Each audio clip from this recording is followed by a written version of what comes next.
One serious complaint that a lot of us have had since Legion, when Mythic Plus was born, is that WoW stopped feeling like an MMO. Like more contemporary games, such as Destiny 2 and Warframe, it started to feel more like an elaborate lobby for instances, rather than an actual world full of stuff to do. Well, it's early days yet, but Blizzard have taken massive steps in Dragonflight to turn WoW's game world into an actual living, breathing one that is full of players. Yes, that's you and me doing stuff together in the world. Here's how. First, sponsor time. BuyRaycon.com/Bellular, where you can use code HOLIDAY to get an awesome 15% off site-wide and with pop-up deals every day.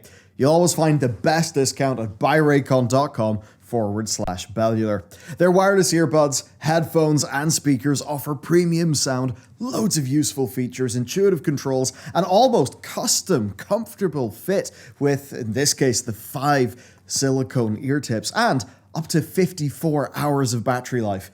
They're a perfect holiday gift. I got a pair for my mum, who listens to the radio when she's walking our dogs. The seamless pairing and the excellent battery life for her are totally clutch. And I mean, hey, also, as the person who is doing the gifting, it's pretty damn sweet that Raycons start at half the price of other similarly featured audio brands. The everyday buds are perfect for just that, everyday use. And their fitness buds have IPX7 waterproofing, the sort of thing that you kind of need for that Northern Irish weather. So get your gift sorted or just treat yourself at buyraycon.com/Bellular, where today's code HOLIDAY gets you 15% off site-wide. One of the things we felt when playing pre-patch, which now feels like a bit of an eternity ago given how much content we've been through, is how the Primal Storm event was really pretty boring in a way. I mean, after all, it was just a mindless mob grind, but there was this certain vibe to being a mass of players with the same goal. Given the season, it's not unlike when you're doing some early Christmas shopping and you just see tons of people wrapped up warm doing the same. It feels just a tiny bit magical. We now know that vibe that we sensed was not an accident, because Dragonflight has actually went all in on it. If you're one of the players who likes tall, dark, and handsome, well, you have probably seen whatever the hell is going on over here. The brutal elite grind for old daddy or young daddy. Which one? That's your choice. If this was like most content in WoW for the last decade, you'd have been happy to do this any hour of the day without really caring if anyone else was around. Good luck doing that here, and even if you could, you wouldn't want to, because these mobs hit hard and live forever. They drop items that you need at a kind of slowish pace. Both of these, then, are Blizzard's way of saying, hey, you need a group. The time-efficient way of getting rep here is to come back every week and do just a little bit of grinding in a group. Make a key and turn it in. But Blizzard didn't put a cap on it, like they probably would have in Shadowlands. Instead, if you go here now, there's probably a stack of groups nuking down everything in sight, and a few of those bonus objectives appearing on the map. These are what we'll call world stuff. While you're doing laps in the Ruby live pools in your dragon, you open your map, you see an icon telling you that things are happening on the map, and you go and do them. The way this works is that the events spawn in based on when players turn in their farmed keys to specific NPCs to spawn bosses, which sort of activate at a breakpoint. So you see an icon, you know people are actively farming out their rep, so you can join in with them to reap those rewards. It's, in a way, active downtime instead of just flying around in circles. And in a way, having lots of active downtime is kind of proper MMO content. And it's kind of nice to, maybe even, like I did, grind my keys out 2 weeks in advance. But it doesn't end there. The same principle applies with the Cobalt Assembly, though it's different in a way that actually matters.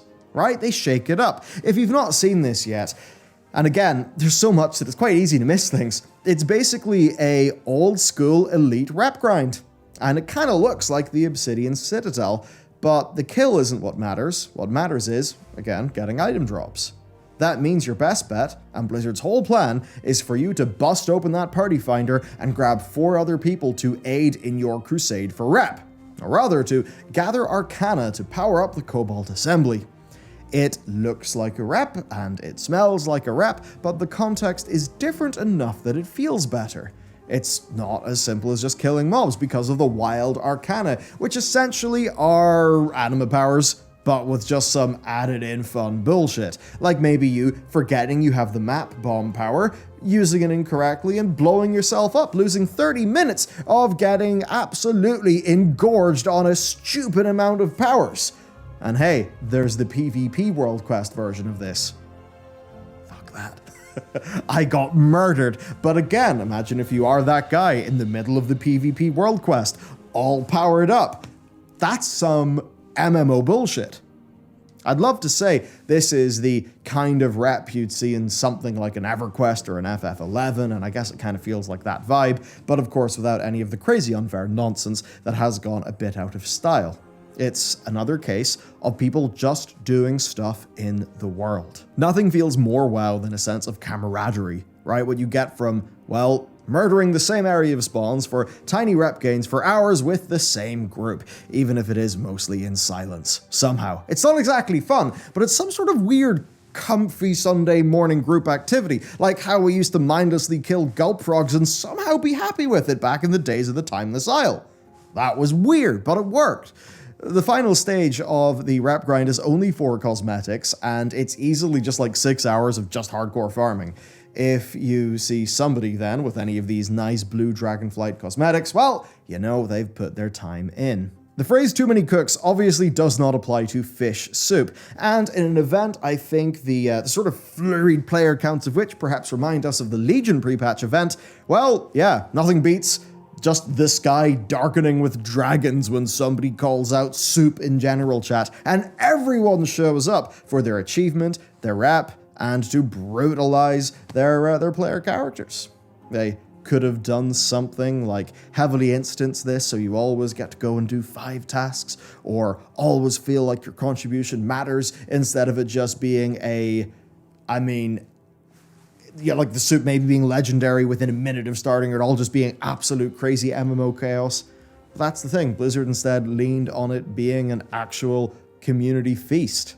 Also, they didn't need to go so hard in the cutscene, but they did, and I think that means somebody at Blizzard's been playing Monster Hunter recently. Of course, that's not all. We've got the likes of the Grand Hunt. It's the same but different, right? Again, this is maybe the least MMO-y feeling thing because it's just a band of roaming NPCs, but it helps to keep the world alive, and that's what matters, especially when players are following those NPCs. And if you're a Skinner, you always know you can land there and reap the rewards of other players' work, because that's what skinning is all about. Again, the players told Blizzard the world doesn't feel alive anymore, so Blizzard went and put in a bunch of Centaur who roamed the Isles hunting stuff, and they made sure that you could farm it out for rep and skins. If all of this wasn't enough, there's everything else that's going on. We've got the Primalist Tomorrow event that is clearly best in the group because of how tough those enemies are. Multiplayer races, they exist, and they're more for fun than reward, but still, that they exist is great. An anecdote from this weekend is, even this guy's quest for farming out 25 elite dragon skulls. If this were in The Witcher or Assassin's Creed, maybe you'd just feel like, oh, it's bullshit, boring quest, padding out the runtime. But it's an MMO, so things like this can happen. Matt was doing this loop of 3 elites, right? Great job, by the way, Blizzard, on that route and that spawn time. Very happy. Of course, because feral druids are really good, he was able to solo those elites. But it took him a while and he had to focus, but then along came an evoker who was clearly doing the exact same thing.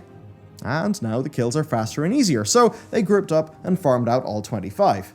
Obviously, the smart thing to do would have been to grab a party via the group finder at the start, but this is just the way it unfolded, a natural consequence of Blizzard designing the quest and the nearby area to make sure that stuff like this could happen. And it did. That's actually what it means to build an MMO. You build a world that asks for jolly cooperation, design the experience so that soloing feels fine but grouping feels real strong, and you'll just have nice things like this happen. I know there's a lot of solo purists out there, but ultimately, you did sign up for an MMO. The same should go for the Primal Storms event whenever that's actually enabled, and of course with professions. Now, obviously, the jury is still out on whether or not those will work fully as intended, but the crafting order system is there, so people, well, should actually be engaging with crafters to get stuff. It's a long shot, but if you do end up finding reliable crafters to commission from your, commission your raid gear from, that's going to add that long missing MMO feeling. You log in an hour before the raid to fly around, pick up dirt for rep, you maybe see an event spawn, so you go and you farm out some keys for Rathian for a while, then you go to raid, and when you're done, you send your favorite crafter an order to get your gear upgraded, right, for your next raid night. That's the entire experience seemingly the Blizzard have designed here, and it's one that is putting a hell of a lot of MMO back into the world of Warcraft. For completeness sake, we should probably highlight a few things that they could improve on to make this better. I mean, rares. Rares suffer from the age-old issue of being, alive for approximately one flap of a bee's wings. We have seen some lovely people call out when they are going to trigger the spawn for the snowman, but the rest of the rares in the game could really use that kind of treatment. Announce it zone-wide, give players, like a humongous 90 seconds to go and fly over on their dragon. That aside though, WoW actually feels the most like an actual MMO world, maybe since all the way back in Wrath of the Lich King. Honestly, it's pretty crazy. Have you felt the same vibe? Dragon Isles feeling like it's constantly full of players who are doing things. I know it's early days yet, and Season 1 might of course just send a lot of people into the instances forever, but paying attention to all the specific choices and little design things that Blizzard have made to MMOify the world has been kind of eye-opening. And this is not empty platitudes, this is them actually trying to reinvigorate, I would almost say, the genre back into their game. And it certainly makes me excited to see what future patch content could be, because perhaps this is only the beginning. So there you have it.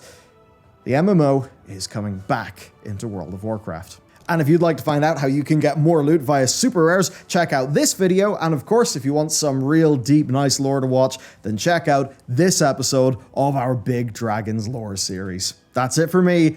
Have a good one.